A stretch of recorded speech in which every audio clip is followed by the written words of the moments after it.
From Florence, Italy, the city of inspiration for sculptors in ages past and for centuries to come, you're listening to The Sculptor's Funeral.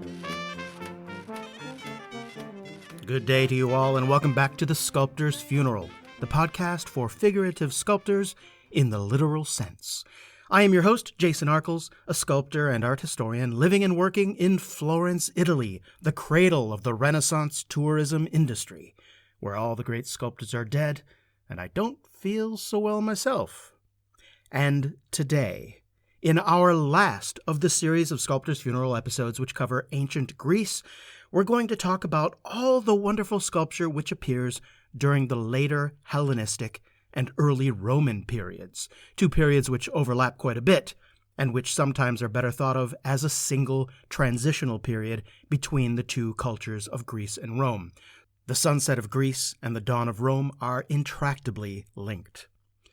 So good news for those of you who might have gotten a bit bored in earlier episodes with all the info I give on all the wars and politics of ancient Greece. Maybe you just wished I would just shut up and get to the sculpture stuff. Well, today I'm going to largely skip all the contemporary politics and wars during this time period, and I'm going to do that for two reasons. The first reason is that there is just an unending stream of battles, of wins and losses, rivalries, factions, federations, leagues. It would really require a standalone episode just to briefly touch upon all of these political doings at this time. And basically, all we need to know can be summed up in this way. From the time of the erection of the Colossus of Rhodes, which I covered in the last episode, from that time in 280 BC till around 146 BC, Rome and its allies chipped away and eventually conquered the various Greek kingdoms, which formed after the death of Alexander the Great. And that's it. That's all I'm going to say about it, right? Slowly, the Greek kingdoms declined, and Rome sort of, slowly took over the Mediterranean. But if you are a super geek like me, and you want to know more about this period of transition from Greek hegemony to Roman, well, I recommend a podcast by Mike Duncan called The History of Rome, which is exactly what it sounds, and it's excellent. And so the second, more relevant reason I'm skipping the politics during this period is, well, basically all these military and political exploits have very little to do, as far as we know, with the production of sculpture during this time period. It's not like in the last episode when the Colossus of Rhodes was built to commemorate a military victory, or in earlier episodes when great rulers like Pericles and Alexander had favored sculptors who were given the opportunity to create masterpieces. Or even like when a political assassination in the 5th century BC led to the creation of a sculptural group known as the Tyrannicides. In all these cases and more, the production of sculpture was linked with contemporaneous political events. The whole reason I talk about politics at all is to explain why the sculpture gets made. But starting with the 3rd century BC, we begin to detect an uncoupling of sculpture and politics. Sculpture becomes less central, less relevant. The powers that be just aren't as interested in using sculpture as a political or cultural tool. And sculpture is a less effective tool of propaganda when the struggle for power isn't between small city-states, which can show off their cultural wealth with a statue in a temple or a town square, but when the struggle exists between large, multicultural empires spanning entire regions of Europe and the Near East and North Africa. At that point, the display of power is most effectively demonstrated just through military presence. This uncoupling of sculpture from politics can be seen as a good thing and as a bad thing. On one hand, artists are freed from certain restrictions when their work doesn't have to meet the needs of the state or the temple. And then those who are commissioning works, aristocrats and wealthy elites, are doing so as much for the pleasure that sculpture brings them as they are for a display of wealth. On the other hand, this simply just shifts sculpture from being a tool of political propaganda to being decorative playthings of the rich. Choose your poison. There are pros and cons on both sides of that coin. Of course, there were still state and religious statues being produced, but a beautiful statue just wasn't remarkable anymore like it had been. They were seldom built to the scale or with the expense of earlier statues, and the rise of artistic lineages and centers of production for sculpture meant that the skill needed to create statuary was no longer rare. In fact, in the late Hellenistic period, great statuary seemed to be everywhere. And when Rome absorbed the Hellenistic empires, there was a brisk trade in thousands of copies of ancient Greece's greatest hits, many of which now populate the world's museums. Sculpture had simply become a luxurious commodity. Art historians sometimes compare this period of late Greek sculpture to the Baroque age, referring to it actually as Hellenistic Baroque. And what they mean by that is that the sculpture produced in this time can be superlative, flamboyant, active, virtuosic, and decorative. It's in the Hellenistic Baroque age, in the final centuries BC, where we witness the creation of things like the Farnese Bull, the Torso Belvedere, the Winged Victory, and the Barberini Faun. At the same time, we see a counter-movement to this flamboyance, a return to sort of 5th century classicism, a conservative movement which produced the Venus de Milo and the Apollo Belvedere. It kind of makes me think of the whole classicism versus romanticism argument of the early 19th century. In fact, to a certain point, you can compare the period of the 3rd through 1st century BC to the period of the 16th through the 19th centuries. To me, both periods struggle with how to move on from their exalted and storied past, that being either classical Athens or Renaissance Florence. One can sense a struggle with how to chart a future for sculpture during a time when there seems to be an abundance of virtuosi and a multitude of stylistic conventions all in competition with each other, and at a time when sculpture is, by degrees, becoming less relevant. You might find it odd that in this episode I'm going to discuss a half-dozen world-famous and beloved classical sculptures, the masterpieces of the Louvre and the Vatican museums. I mean, after all, I just devoted an entire podcast episode to the Colossus of Rhodes, a sculpture which no longer even exists. So why am I not doing an episode each on such works like the Venus de Milo, the Winged Victory, the Farnese Bull, and the Laocoon? Well, there are a few reasons, and the biggest one is the relative lack of information we have on most of these sculptures relative to their creation. For a quick example, let's take the Venus de Milo. It's called the Venus de Milo because it was discovered on the island of Milos, so technically it's the Venus de Milos, but whatever. Now, we think we know the name of the sculptor, someone named Alexandrios of Antioch, but we know almost nothing about Alexandrios of Antioch, except that he was a sculptor who lived his life straddling the 1st and 2nd centuries BC. We don't know when the Venus de Milo was made more precisely than within a 100-year window. We don't know for whom it was made, why it was made, and we don't even know that it's actually a Venus. Technically, it's an Aphrodite, if anything, being the work of a Greek in Greece and not in Rome, though the island of Milos was under Roman control at the time, so take your pick. It could be a statue of Amphitrite, a popular sea goddess on the island of Milos. And, well, that's about all the information we have on the Venus de Milo, worth repeating, in terms of its original creation and life as a work of art before being lost and then subsequently rediscovered. And yet, it's the most famous statue of Venus on Earth, as much a cultural icon as Michelangelo's David. But why? Well, the answer to that has everything to do with when the Venus de Milo was rediscovered, in 1820, at the height of the neoclassical period of sculpture in Europe. In fact, the most beloved sculptures I'll be talking about today were either discovered in the neoclassical period or at the other time Europe went crazy for antiquity, the Renaissance. So the Venus de Milo, the Torso Belvedere, the Farnese Hercules, the Apollo Belvedere, the Winged Victory, they were all discovered at a time when interest in the antique was at a peak and were acquired by prominent collectors and publicly celebrated. Now contrast the universal fame of the Venus de Milo to the relatively obscure Riace bronzes. Now, no one would argue that the Riace bronzes, two extremely rare 5th century BC original bronzes, possibly from the hand of Phidias himself, are less significant than the Venus de Milo. No one would argue that. But the Riace bronzes were discovered in 1972. They've had nearly 50 years to attain the familiarity that the Venus de Milo enjoys, but that will probably never happen, simply because our culture had moved on from antiquity by the time of their discovery.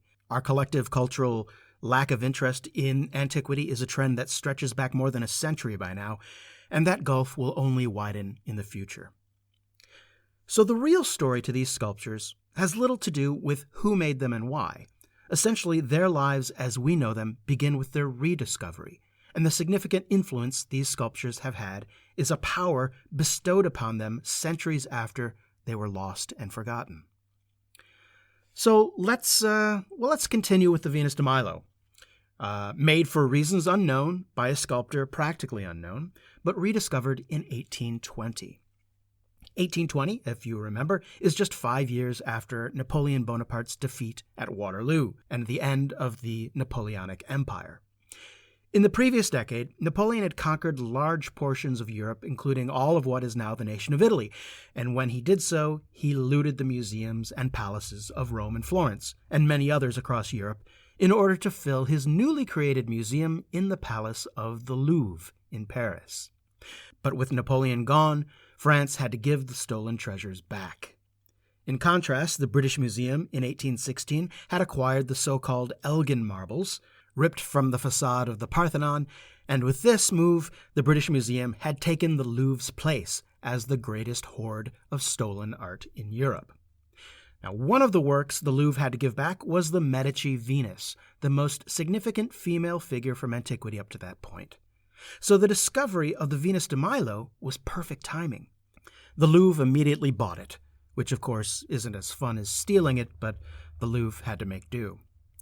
The Louvre immediately initiated a PR campaign which declared the Venus de Milo even better than the Medici Venus, a true masterpiece of 4th century BC sculpture likely from the hand of Praxiteles, the sculptor famed for his depiction of the female form in works such as the Aphrodite of Knidos. There was just one problem, though.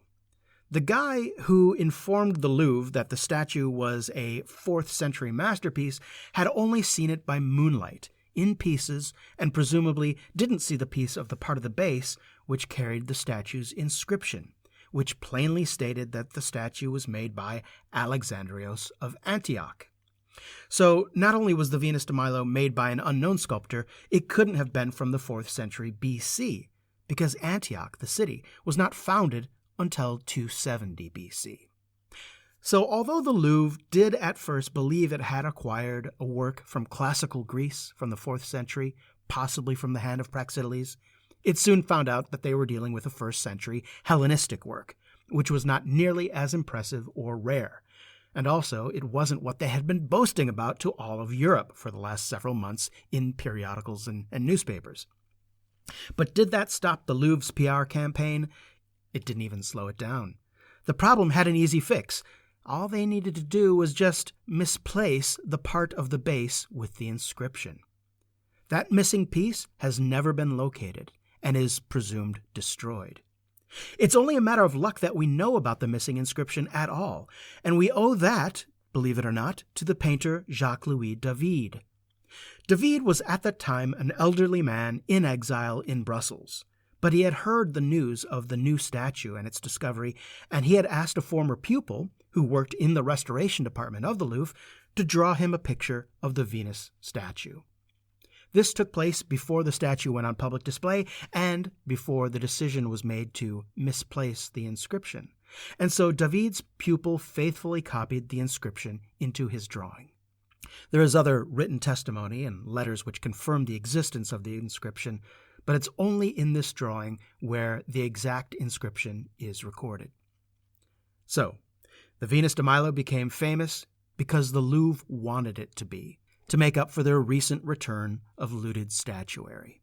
But it remained famous, or at least the Venus de Milo remained talked about, for the next century, because the statue itself raises questions and even controversy, which were addressed by archaeologists and art critics in publications and lectures, and that actually continues even to today.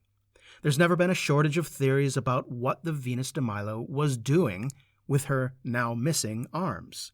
Some claim that she is even one half of a two-figure group, perhaps once coupled with the god Mars. And even the controversy surrounding her age is unresolved.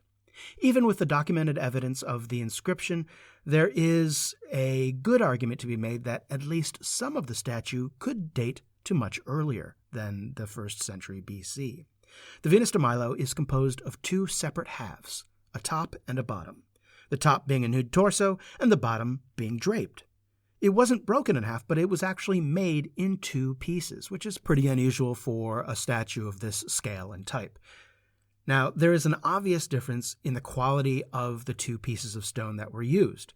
They have weathered much differently, indicating different marble sources. It's possible that Alexandrios of Antioch made the bottom half of the statue in the 1st century, but then topped it off with a fragment from the 4th. There's a good deal of unanswered questions that keeps the professionals and the public guessing, and if you keep that up for long enough, eventually the work just enters the public consciousness, to the point that the statue remains in the public consciousness even after the controversies are forgotten. Like the Mona Lisa or Kim Kardashian, the Venus de Milo is mostly just famous for being famous.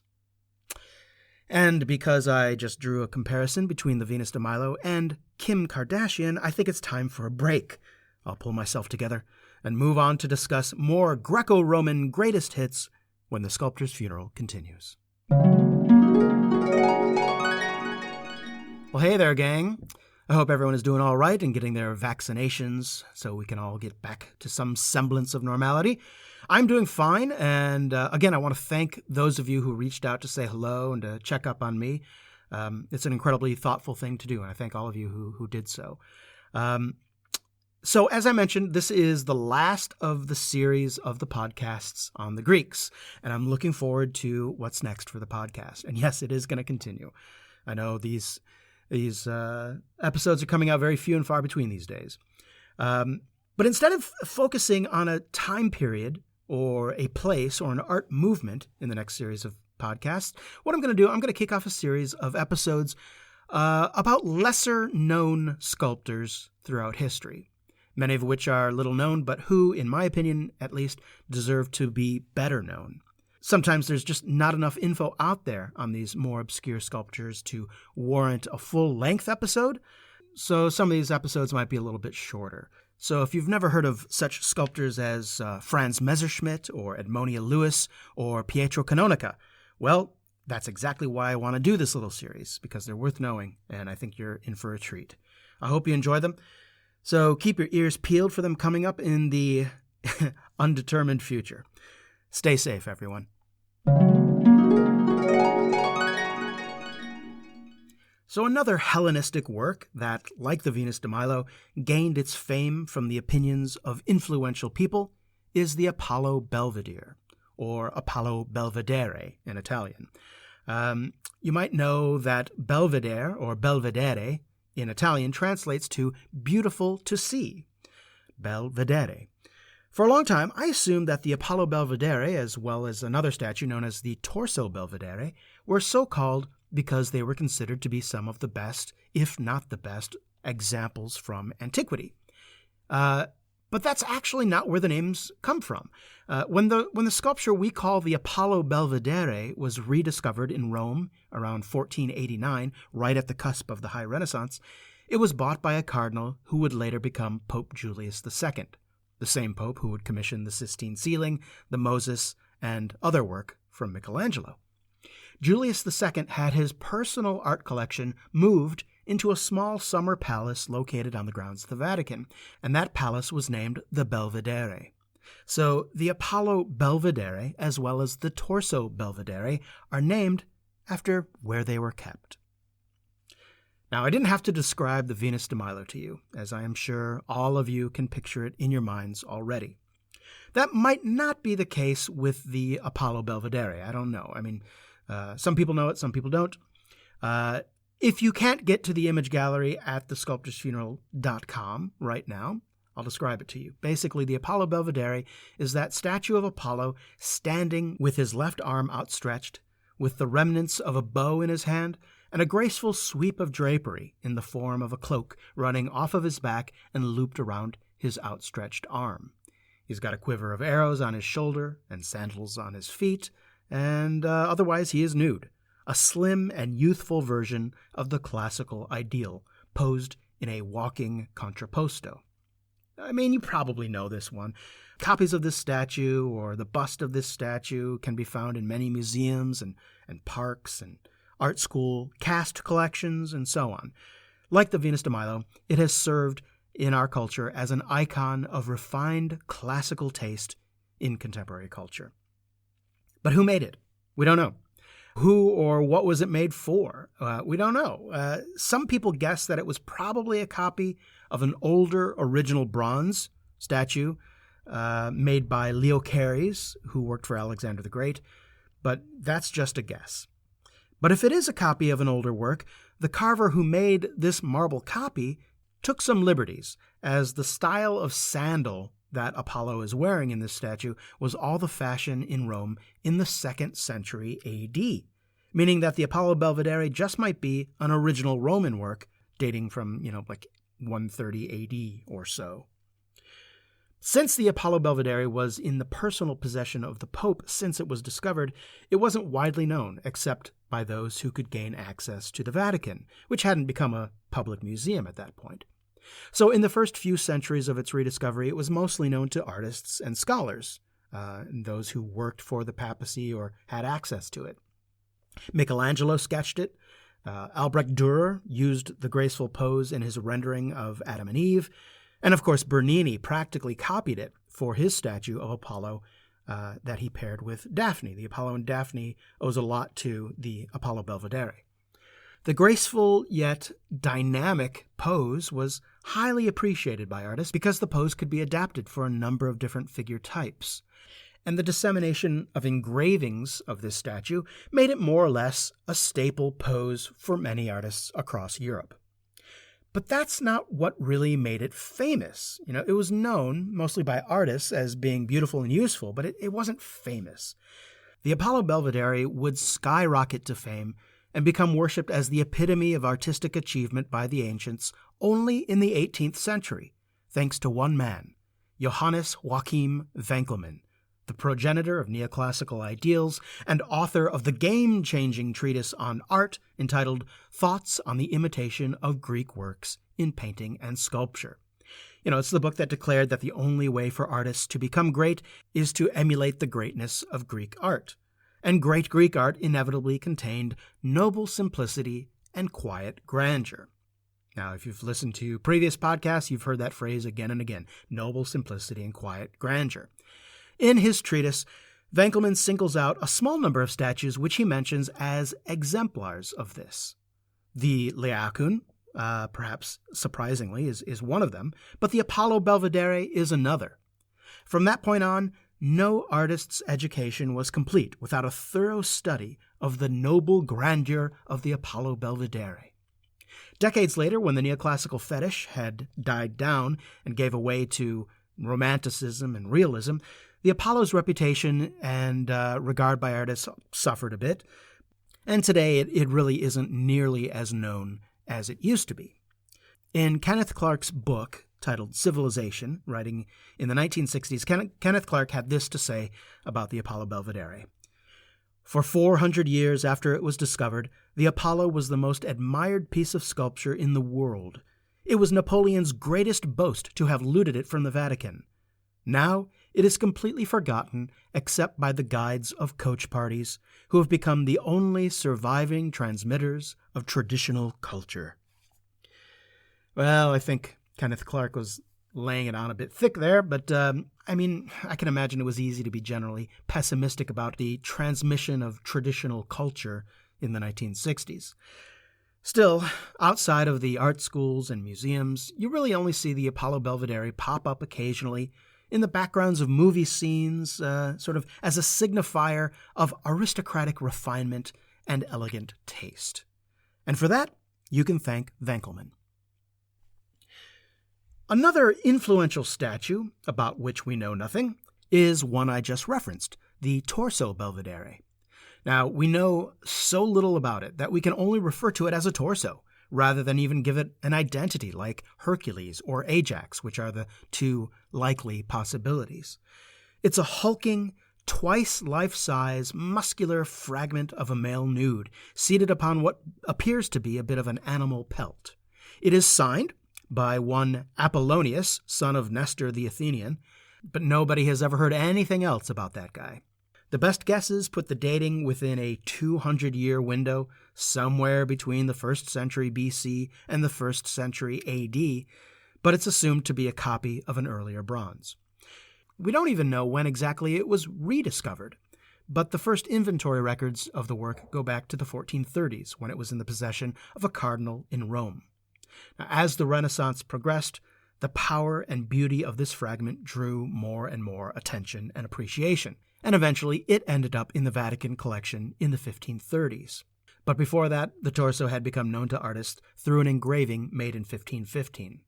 Its hulking muscularity is said to have influenced many high Renaissance and Mannerist artists, most notably Michelangelo, whose mature style of heavily muscled and contorted figures seems to take form right at this time, when Michelangelo was in Rome from 1505 to 1516, during which he created the Moses, another muscular figure, and it's also when he painted the Sistine Chapel ceiling.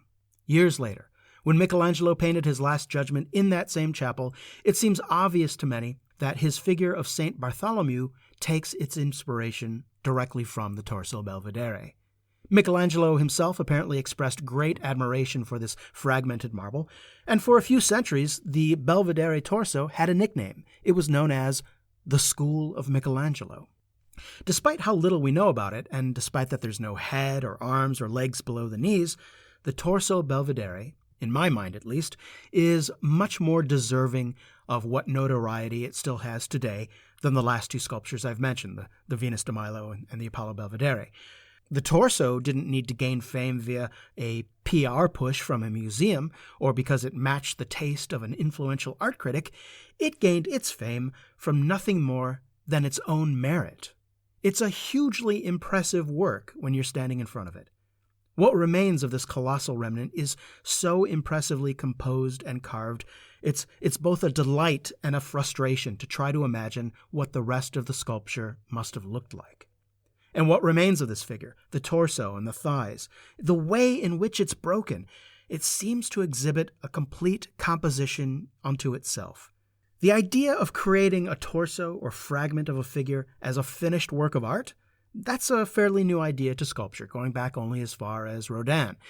But the impulse to sculpt a torso as an evocative work unto itself takes its inspiration directly from this fragment. And frankly, I have yet to see a consciously constructed torso fragment that does the job better or that is more evocative than the happy accident that is the Torso Belvedere. Another evocative fragment which enjoys even more esteem than the Torso Belvedere, and for the same reasons, is the Winged Victory. This statue fragment is also known as the Winged Nike, Nike being the Greek word for victory. It's also known as the Nike of Samothrace or the Victory of Samothrace, and Samothrace is the Greek island where it was rediscovered. Everyone knows this sculpture. It's a figure of a winged woman, missing her head and arms, but striding forward, wings open and back as though she might have just landed. Her figure clothed in one of the best examples of drapery in sculpture to be found anywhere. The Winged Victory was discovered in 1863 on the island of Samothrace, which I mentioned, where it was presumably erected to celebrate some sort of naval victory, sometime between the late 3rd and 1st centuries BC. Perhaps it was made by a sculptor from the island of Rhodes, or maybe it was to celebrate a battle won by the island of Rhodes, because the word Rhodian appears as a fragmentary inscription on the base, but we don't really know why. What we do know is that this work is in all likelihood an original Hellenistic Greek work, not a copy of an earlier work. And the reason we think that is because it was found along with its enormous pedestal, a pedestal which was sculpted to resemble the prow of a ship, as though Nike had just alighted upon deck to declare victory. And both of these were found in a dedicatory niche on a minor Greek island and not in some Roman villa, which suggests that this was the original site for the work and therefore an original work. Now, as I mentioned, it was discovered in 1863, a time when neoclassicism had all but run its course and popular interest had long turned away from notions of the Greek ideal. And so the immediate acclaim and fame that this statue fragment garnered is a testament to the sheer quality inherent in the work. Its missing head and arms seem to concentrate the statue's expression into its powerful yet graceful forward stride, something that Rodin would later emulate a few decades after the statue's discovery with his own groundbreaking statue fragment known as the Walking Man. Emphasizing the forward motion of the Winged Victory is the wonderful drapery which billows in an unseen headwind, giving a sense of atmosphere very rarely seen in antique sculpture, and never quite as masterfully done as we have here. The drapery on the Winged Victory really is an encyclopedia of drapery technique in sculpture. Here, in this one figure, we find drapery billowing in order to express movement.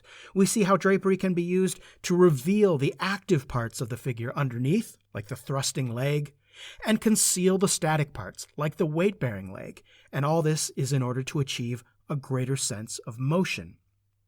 We find that every fold is a logical expression of the forces acting upon it, things like weight and motion. And the unknown master of the Winged Victory finds a way to employ most of the so-called 7 folds of drapery: the drop fold, the pipe fold, the spiral, the zigzag, and so on. Now, if you're not familiar with the idea of the 7 folds of drapery, it's a theory of drapery which states that there are 7 characteristic folds in drapery, each caused by various forces which act upon that piece of cloth. And so a pipe fold is what happens when you suspend a cloth from a single point of tension. And a half lock occurs when a tubular piece of clothing, like a sleeve, gets bent at the elbow, and so on and so forth. I should get around to doing a whole episode on drapery, actually. It's been on the list, since the beginning. So the Winged Victory is really a masterclass in how to employ these folds both correctly and judiciously. Now, when the Winged Victory was discovered, it was immediately taken to Paris because, after all, why should the Greeks be allowed to keep their patrimony, right? As was the case with the Elgin marbles taken at the beginning of the 19th century, the Winged Victory was discovered at a time when Greece was under foreign rule. Now, Greece was nominally independent following the Greek War of Independence after centuries of rule by the Ottoman Empire, but it was more or less under the thumb of the so-called great powers of Europe, including France, Russia, and England, who all decided that Greece should be a kingdom run by a despotic Bavarian king with the name, rather ironically, of Otto. So it went from the Ottoman Empire to King Otto. The Winged Victory was discovered and taken, in fact, during a revolution caused by Otto's misrule. Now, there have been calls for the Louvre to return the work to Greece, and like the British Museum in regards to their looted work, the Louvre has decided to turn a deaf ear to that. Anyway, while it was discovered in 1863, it wasn't until 1884 that the work was reunited with its base. The base, as I mentioned, carved to resemble the front end of a boat. And then statue and base were placed at the top of the impressive Daru staircase in the middle of the Louvre. And in that sighting, the Winged Victory, wow, I mean, it gives Michelangelo's David a run for its money in being the most beautifully displayed sculpture in any museum. Aside from Rodin, a lot of other sculptors have taken inspiration from the Victory's powerful sense of forward motion, including Augustus St. Gaudens for his statue of Victory, leading William Tecumseh Sherman's horse in the Grand Army Plaza in New York, if you're familiar with that sculpture. And also it was emulated by the futurist sculptor Umberto Boccioni in his futurist masterpiece, The Continuity of Forms in Space, which is located in the Metropolitan Museum in New York. So there are just a multitude of other late Hellenistic and Greco-Roman works that you may be familiar with, too many, in fact, to be put into a single podcast. And like the ones I've already mentioned, we know very little about why they were made and by whom and when. There's the Farnese Bull, the largest single antique sculpture to survive to the present day, and which influenced Giambologna. There's also the so-called Farnese Hercules, presumably an enlarged copy of an earlier Greek work. There's also the so-called Sperlonga sculptures, a mass of fragments discovered just in 1957. Now, the Sperlonga sculptures are the remains of a large collection of statuary once housed in a grotto on the grounds of the villa of Roman Emperor Tiberius. That grotto collapsed, crushing the statues and almost killing Tiberius himself. But the grotto was never restored and eventually forgotten until it was rediscovered by a road crew putting in a highway less than a century ago. At least some of these statues were copies of original works, and some seem to be more or less original. And all were made simply to decorate the pleasure grounds of a first-century emperor. Because they're so fragmentary, and because they were discovered in the middle of the 20th century, these works have had very little chance to influence any sculptors, and frankly, probably never will. The reason I'm mentioning them at all is because of the signatures of the sculptors who made them, which are found on one of the largest of the fragmented works. The Sperlonga sculptures were apparently carved by 3 sculptors from the island of Rhodes: Athenodorus, Agisandros, and Polydorus. These 3 names are likely not familiar to you, but these 3 same names, can be also found at the base of another late Hellenistic sculpture. One you certainly do know, the one known as Laocoon and his sons. I've probably mentioned the Laocoon in a half-dozen episodes or more when discussing Michelangelo or Winckelmann, Canova, probably elsewhere, and it's time I connect all the dots and give a fuller history to one of the most influential sculptures in the history of European art. And to introduce the subject at hand, we turn to the poet Virgil and his epic poem about the Trojan War called the Aeneid. Now, if you know one thing about the Trojan War, you probably know about the Trojan horse, a large wooden statue of a horse built by the invading Greeks and left at the city gates of Troy as a parting gift as the Greeks abandoned their siege of Troy. It was all a trick, of course, as a Greek army was hiding inside the hollow wooden horse, and the gullible Trojans brought the horse through the city gates, leading to the downfall of Troy. Now, the story of Laocoon, a Trojan priest, centers directly upon this episode of the Aeneid. The story of Laocoon goes back much further than when Virgil wrote the Aeneid in around 20 BC, but I'll read Virgil's retelling because Virgil was writing right around the time the sculpture of Laocoon was made, and due to the similarities between Virgil's description and the statue's depiction, one may have influenced the other. Also, it's just fun to read Virgil. It's got a nice rhyming English translation, and kind of makes it fun for me, so bear with me. Here we go. Virgil, the Laocoon. Laocoon, followed by a numerous crowd, ran from the fort and cried from far, aloud, "O wretched countrymen, what fury reigns? What more than madness has possessed your brains? Think you the Grecians from your coasts are gone? And are Ulysses' arts no better known? This hollow fabric either must enclose within its blind recess our secret foes, or it's an engine raised above the town to overlook the walls, then to batter down. Somewhat is sure designed by fraud or force. Trust not their presence, nor admit their horse." Thus having said, against the steed he threw his forceful spear, which, hissing as flew, pierced through the yielding planks of jointed wood, and trembling in the hollow belly stood. The sides, transpierced, returned a rattling sound, and groans of Greeks enclosed come issuing through the wound. And had not heaven the fall of Troy designed, or had not men been fated to be blind, enough was said and done to inspire a better mind. Laocoon, Neptune's priest by lot that year, with solemn pomp then sacrificed a steer, when, dreadful to behold, from sea we spied 2 serpents ranked abreast the seas divide, and smoothly sweep along the swelling tide. Their flaming crests above the waves they show, their bellies seem to burn the seas below. their speckled tails advance to steer their course, and on the sounding shore the flying billows force. And now the strand, and now the plain they held. Their ardent eyes with bloody streaks were filled. Their nimble tongues they brandished as they came, and licked their hissing jaws that sputtered flame. We fled amazed. Their destined way they take, and to Laocoon and his children make. And first round the tender boys they wind, then with their sharpened fangs their limbs and bodies grind. The wretched father, running to their aid with pious haste, but vain, they next invade. Twice round his waist their winding volumes rolled, and twice about his gasping throat they fold. The priests, thus doubly choked, their crests divide, and towering over his head in triumph ride. With both his hands he labors at the knots, his holy fillets the blue venom blots, his roaring fills the flitting air around. Thus, when an ox receives a glancing wound, he breaks his bands, the fatal altar flies, and with loud bellowing breaks the yielding skies.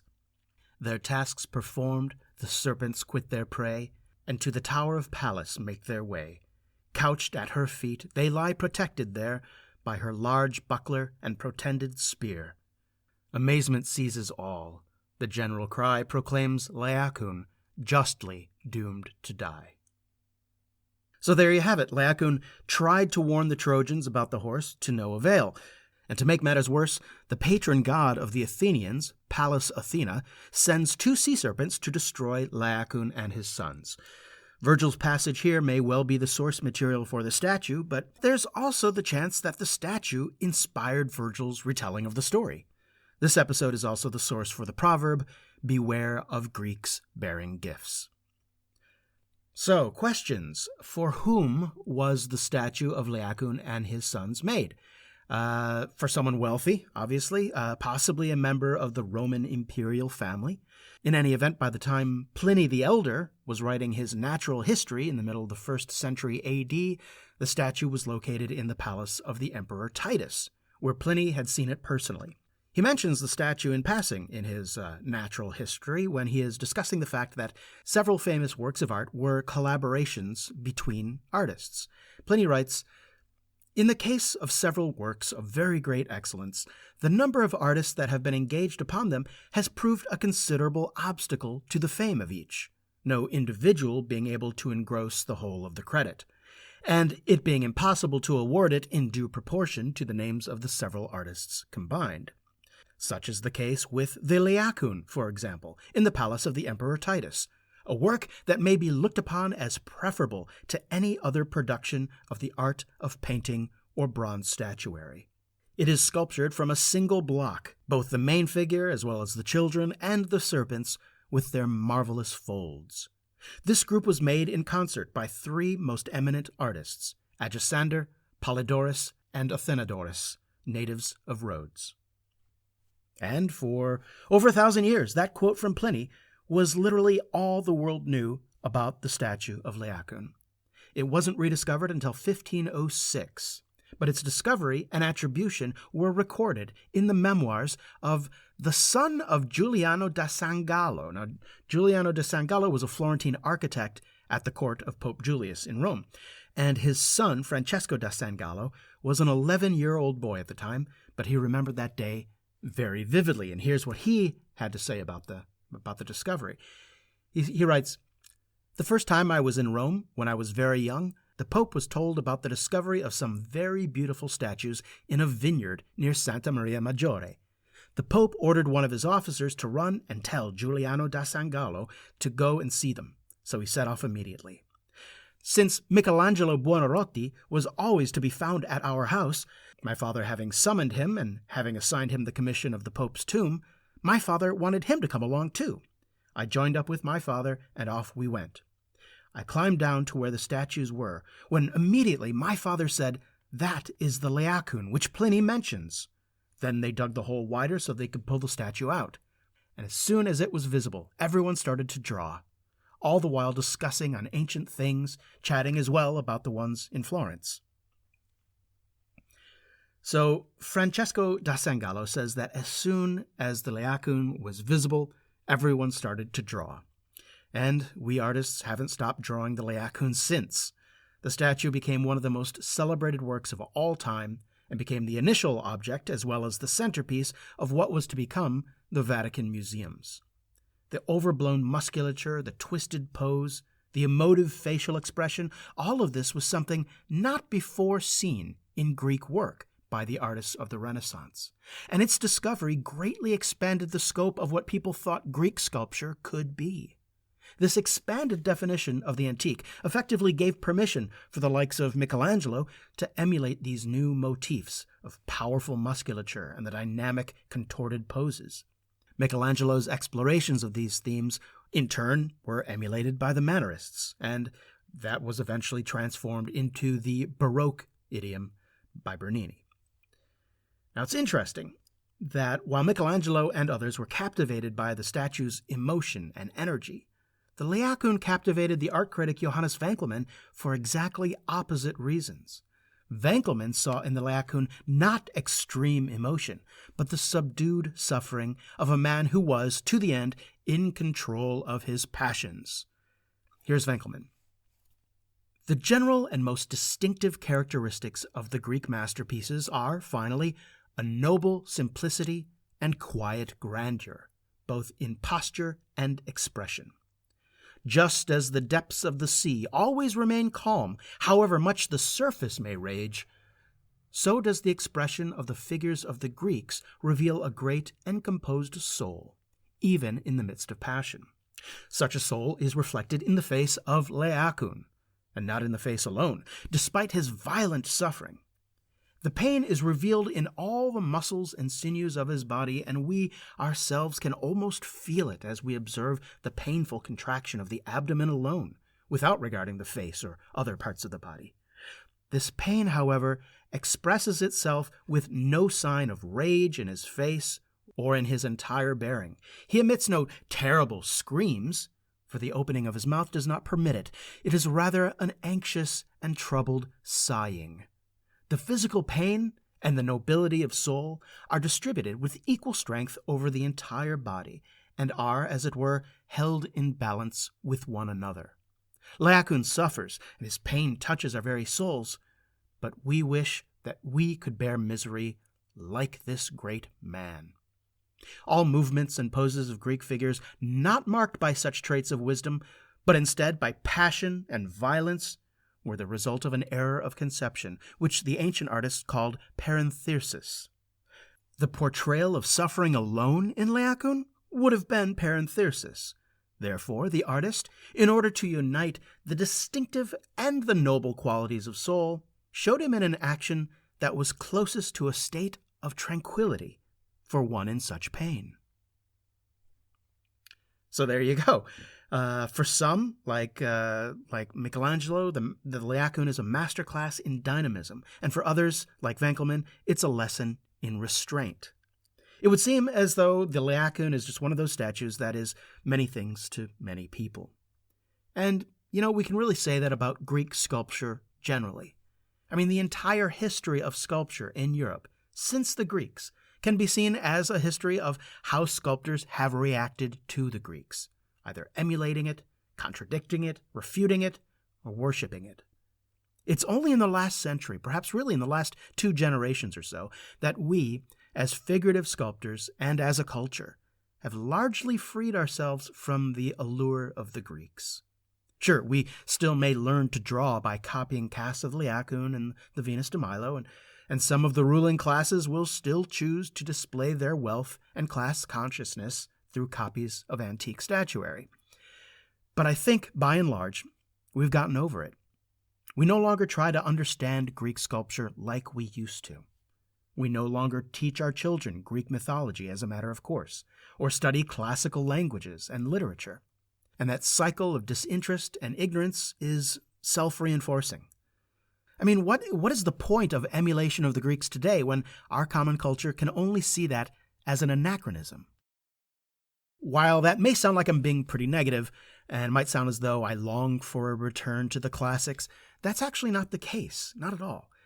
Because I feel like we are living through unprecedented times, which, if these times are to be expressed in our art, are going to require new ways of expression.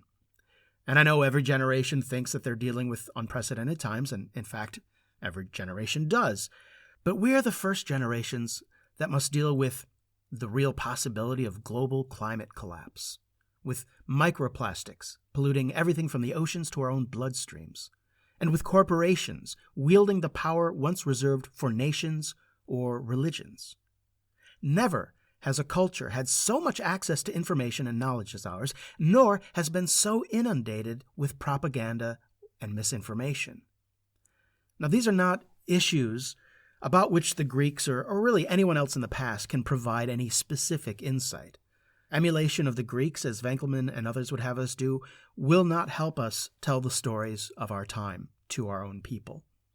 But we can learn from the Greeks perhaps the most fundamental lesson of all, because from the Tyrannicides to the Golden Age of Pericles to the Colossus of Rhodes, we see Greek artists confronted by new challenges and unforeseen circumstances, which led them to create new and unprecedented masterpieces.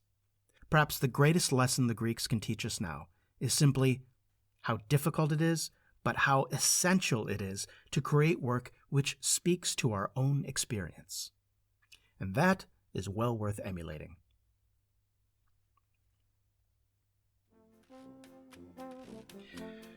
Thanks for listening. As always, you can check out additional content at the Sculptor's Funeral website, thesculptorsfuneral.com, or on our YouTube channel or our Facebook group page. You can also subscribe to the podcast on Apple Podcasts or Stitcher or the dozens of other podcast apps out there, whichever one you like. And you can receive the podcast automatically to your PC, tablet, or mobile device if you subscribe, as soon as new episodes air. And if you want to help this podcast reach other people, leave a review or give the podcast a rating wherever you subscribe.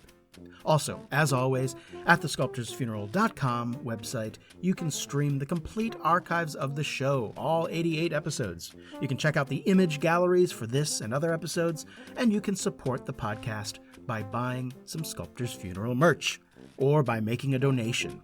And doing so helps to support the podcast, and for that, I thank you. Thanks again for listening. Have a productive week.